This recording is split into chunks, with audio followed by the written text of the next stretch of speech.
Andres Segovia Show.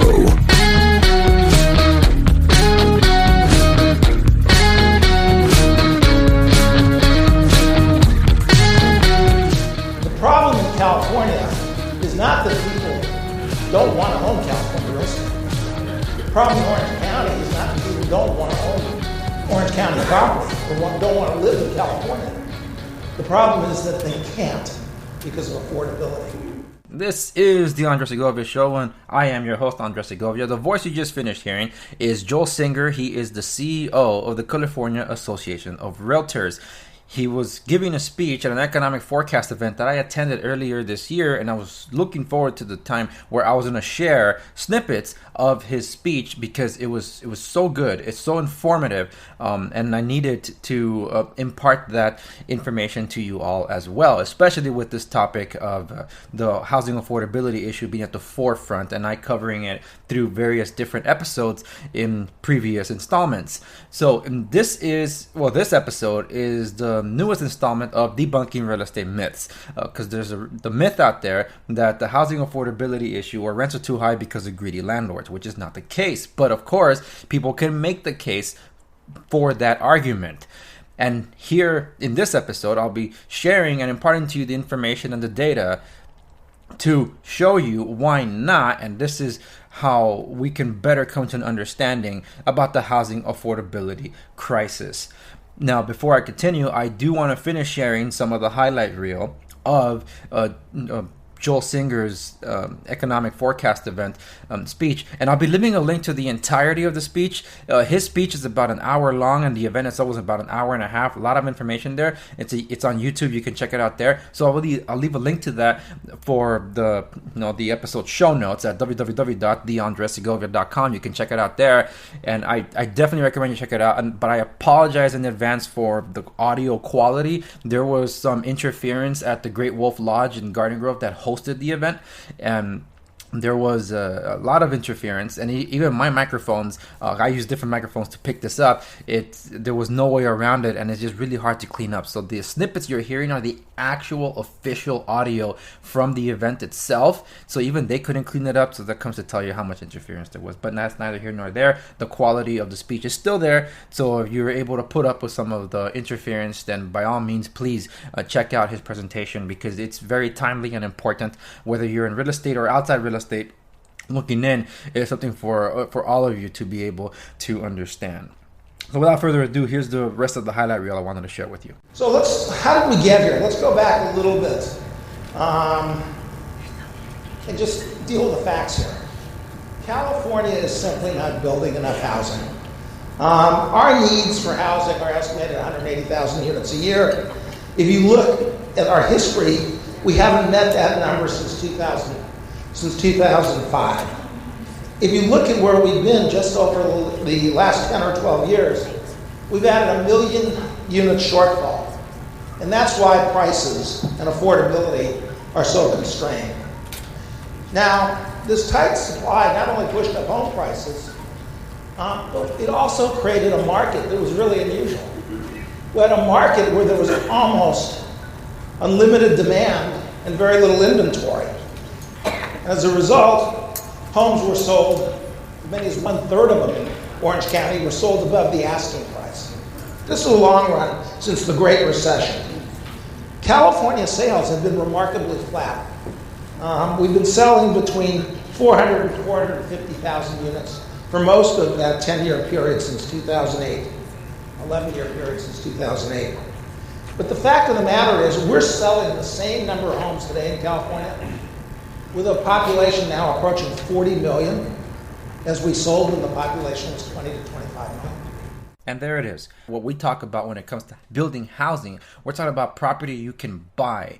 Because I'm sure a lot of you are thinking, it's like, well, Andres, there's all these buildings that are going up, all these rentals that are available now. What do you mean there isn't enough housing? How could the rent be going up because of the housing limitations? Well, the problem is that these are all rentals.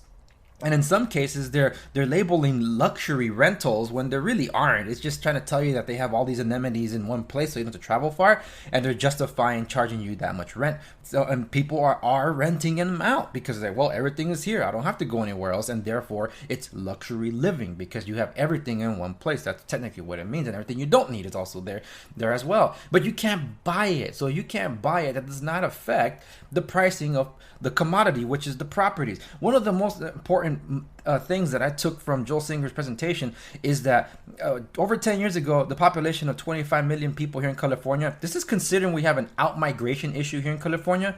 More people leaving the state, especially because they can't afford it, and also because they want to escape the tax laws and the unfriendly business practices that the state legislator always tries to hamper on, because they're always crushing small businesses with their regulations and litigations. It's just so much craziness. Now there's 40 million people.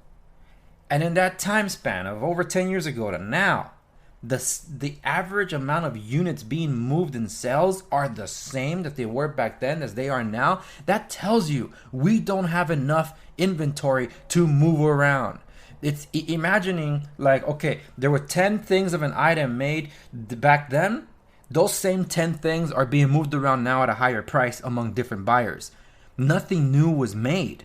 That's basically the gist of what Joel Singer was pointing out. And that's the number one thing that should be standing out to everybody, because the principles are simple economics. And I know when I say simple economics, a lot of people that don't study economics don't really know what this means. So I'll quickly give you the description of what is simple economics, in that when there is a high demand, in other words, a lot of people want something, and there's low supply, not enough of that something, the price therefore goes up. And then the inverse is also true.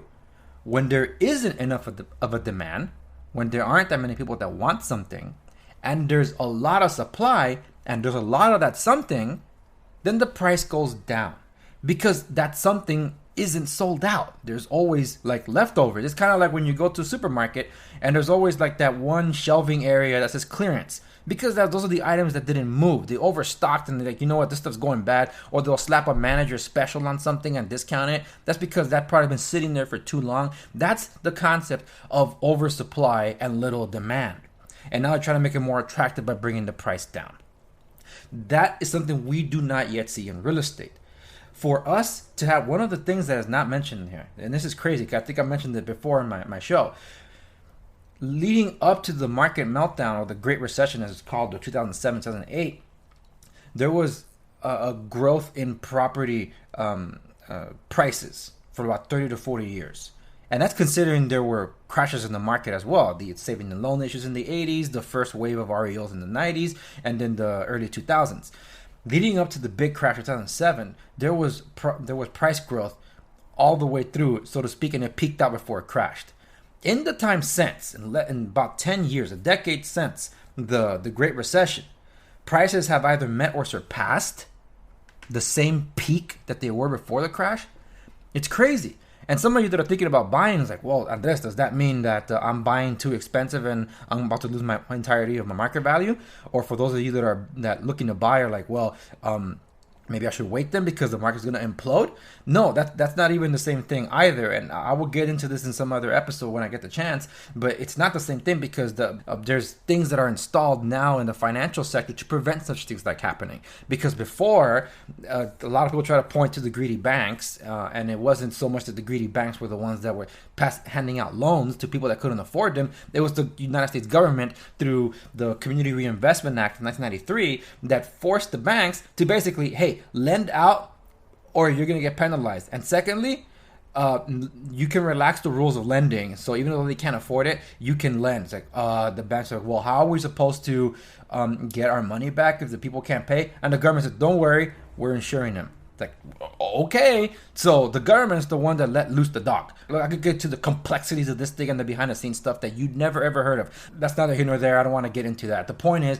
that the crash happened and the prices now for homes have either met or surpassed the peak that it was. And we're not expecting that kind of crash again because the people that have been buying this past decade are able to afford it. Are you listening to me? They are able to afford it. And here in California, where it's its own real estate industry, Even last year, the statistics were insane. That 45% of the property being sold in California last year were still cash bought. Holy smokes! So when you don't have a loan to a property, how can you not pay it back? There's nothing to pay back. You already paid for it. See? So this is not, we're not going to see that crash again to that magnitude, okay? So I wanted to address those fears because I brought it up already. But in going back to the housing affordability crisis, the California Association of Realtors, they installed something called the Center for California Real Estate, or the CCRE. And what is that? The Center for California Real Estate is an institute of the California Association of Realtors. Oh, here we go. Realtors are the ones funding this. No. See, that's the misunderstanding that people have about realtors. We're supposed to be servicing our community, not just through like facilitating the buy or the sale of a property or even a trade, but also to inform them about the market. So there's a segment of us that actually do the hard work to figure out solutions to a crisis. The CCRE has a mission to advance knowledge via the production of new research in combination with varied partners to spur innovative thinking about key issues facing California and the real estate industry, and to extend CAR's influence via intellectual engagement with different audiences, diverse stakeholders, and new external partners. And just to give an example of the partners of CCRE, one of them is the Turner Center for Housing Innovation at the University of California in Berkeley. It's a collaboration between the College of Environmental Design and the Fisher Center for Real Estate and Urban Economics at the Haas School of Business. The Turner Center leverages applied research and best practices to inform and advance innovation for the planning, financing, design, and development of the built environment. Also in partnership is the UC Center Sacramento. It's the University of California's teaching, research, and public service site located 1 block from the state capitol building. With these institutes of research, the first one they produced was housing affordability, and they produced it 3 years ago. And we are reaching the peak now of that problem. This was something that was viewed a long time ago. So housing affordability was being brought up as a problem by our own realtors. Like, hey, look, this is going to be a big issue because we saw the prices going up like crazy. It's like, look, prices are going up and people are facing heavy rents as well, because when they can't buy a property, they're going to rent. And when there's so many people competing for rentals, the prices go up for rentals. It's not like it's just a fixed thing. The landlords, obviously, whether you're a commercial property manager or an individual, if someone's going to come along and pay more for your rent, they're going to take that lease over the one that's paying less, And the thing is that when people talk about rent control as being a solution, all I will say about that is this: go check out my other episodes that discuss rent stabilization ordinances and why they fail. Everywhere they've been implemented, they have failed. And I've had people reach out to me through various different social media avenues to tell me about the benefits of rent control, where others are looking for more information about their rights, especially here in Anaheim, because they want to explore these things. So I did engage with these individuals through this. And I understand where they're coming from in terms of why it benefits. The thing is, it benefits so little people, and it affects everyone else as a whole. So when rent control has actually exacerbated the problem it was meant to address, rent control was supposed to make housing affordable, keep rents at a reasonable rate, and address homelessness. In the time since, rents have gone up, housing affordability continues to be a problem, and it's reaching its peak. And homelessness is at the worst levels it's ever been. So if the system isn't working, what does that tell you? That rent control is not the solution. And when we're pointing to the problem here about housing affordability being a problem, because people can't afford to pay the rent because it's too damn high, or they can't afford to buy a property because it's too expensive, we point to not enough inventory being available for people to buy. And that is the core issue, and Joel Singer pointed that out, and that's the one that I keep pointing to because the data shows it. And the value of home ownership is a solution that points to addressing all these things, both economically for an individual, stability, and also addressing criminality, because with homelessness comes criminality as well. If you really want to learn more, if you truly want to understand or have a better picture of the grander thing at play here, the issue, I point to these journals for you to explore. These things are lengthy essays, and everything points to housing. Build more housing. And as simple as that solution sounds, the implementation of it is what is super complicated. Because I'll be the first one to tell you that I want the government out of business. Yes, government should not be involved in our businesses. But I'm also the one to tell you when the government needs to get involved, because they work for us. Remember that. Governments work for us. We don't work for the government. So when I say that government needs to get involved in addressing housing, I'm not talking about government coming in and trying to install certain things to get their way and then tax the heck out of it. That's what rent control is. And right now, the extent that they want to do is an overreach that's basically taking over all of the private property that belongs to people. And people's rights are on their property. So the government comes in and seizes them all. Imagine they tell you and dictate to you everything else about your life. You already give them your health care. You've already given them your ability to speak. If you're familiar with the Vox Apocalypse thing that I've been covering throughout my other channels. So imagine your home. This is supposed to be the bastion of your freedom, your king of the castle, your queen of the castle. And if you don't have a say in your home anymore, the government does, then they truly control you. That's why I'm always against government in this respect. So when I say the government needs to get involved in the housing issue, it's because they're the ones that dictate what can be done with the land through zoning. Zoning is what tells you what you can build. Zoning, like for example, on established areas, you'll see a house but a big lot. It's like, hey, you could build another house back there. But if you look at the zoning of where that property was laid down, and the city says you are in a zone R1, for example, I'm just giving you an example. What does that mean? Residential 1. That means you can only have one house there. Say, yeah, but I have all this space back here. I could build another house or two in the back. Based on the land use regulations, you can only have that one house there. Make the best of that yard. Put a swimming pool or something. So you can't do more with your land beyond that.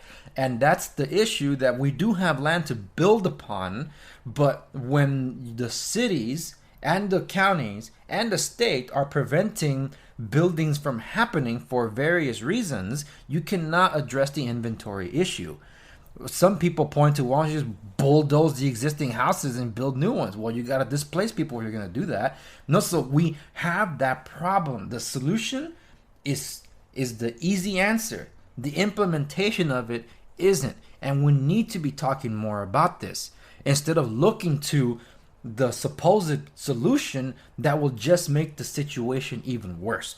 The next time you see it, like, oh, it's the landlords why we have this rental problem. No, because if people can't buy, they're competing for rentals. And when anybody at the state level is saying that we need to pass rent caps and rent control, it's waking up all those landlords that have had depressed rentals and realizing, holy smokes, if they're going to cap it, I better bring my rent up to market. And in some cases, that means doubling the rent. That's just people like, I see my greedy landlord. No, the rent control movement is scaring the heck out of the landlords because the state wants to pass it and the landlord wants to get ahead of it before it passes it. The threat of rent control, and in places where rent control already is what makes the problem worse. Now you see what I'm getting at. It's like, oh, it's a chicken or the egg. And I'm telling you straight up, it's the egg.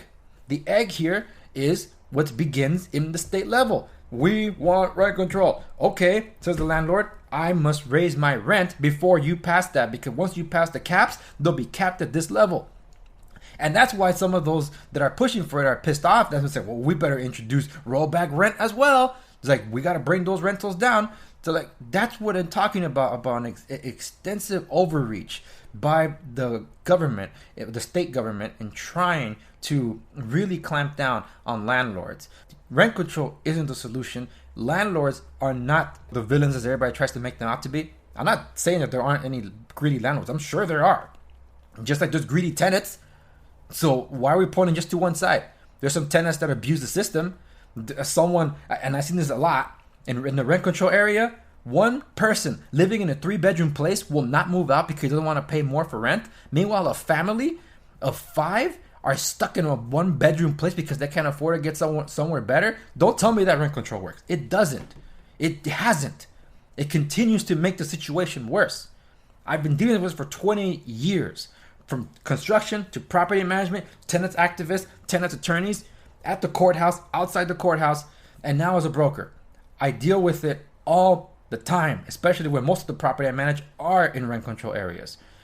Housing affordability, if we're going to address it, it has to be, at the very least, starting with the available inventory for purchase. Because all these new buildings being brought up, and I could get into the real details about why this is happening. I'll just drop the bomb right now. It's called Agenda 21. You want to look it up? Look it up. This is almost 30 years ago when this was implemented by different economic powers that met at an economic summit in Brazil. So it's something that's been happening ever since, and this is their vision for what they were hoping to achieve for sustainable living, and it's making things worse. Every single resource that I mentioned on this episode, per usual, is posted on the show notes accompanying this episode on my website, www.theandresegovia.com. And I encourage you to please share this with everyone that you know, with family, friends, or people that you run into that are curious about this issue, regardless of what side of the fence they're on. I welcome any and everyone to have this conversation, because we should be having a conversation about this thing. Why are we always going to be yelling at one another? It doesn't achieve anything. Let us talk about the true issues. Don't come at me with emotions, because the facts don't care about your emotions. Let's talk about the real problem, because when we talk about the real problem and deal with real solutions, we can make things happen, and we will not be able to achieve that without a bipartisan approach to this. Bipartisan approach means a meeting of the minds in this case.